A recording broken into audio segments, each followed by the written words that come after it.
আজ আমাদের গন্তব্য ৫১ সতীপীঠের অন্যতম একটি সতীপীঠ দেবী কামাখ্যা দর্শনের উদ্দেশ্যে।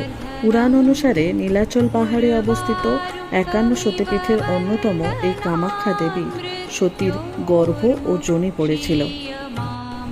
গর্ভস্থলটি আসলে ভূগর্ভস্থ একটি গুহা। এখানে কোনো মূর্তি নেই, শুধু একটি মাত্র পাথরের সরু গর্ত দেখা যায়। ছোট্ট অন্ধকারাচ্ছন্ন সরু ও খাড়া সিঁড়ি পেরিয়ে গর্ভগৃহে পৌঁছতে হয়, যেখানে যোনি আকৃতি বিশিষ্ট ঢালু পাথরের যে অংশটি আছে তার উপরে প্রায় ১০ ইঞ্চি গভীর একটি গর্ত দেখা যায়। ভূগর্ভস্থ প্রসবনের জলে এই গর্তটি সবসময় ভর্তি থাকে। এই শিলাখণ্ডটি দেবী কামাখ্যা নামে পূজিতা হন। প্রতি বছর আষাঢ় মাসে অম্বুবাচীর সময় শিলাখণ্ডের ভিতরে গর্তের জল লাল হয়ে যায়।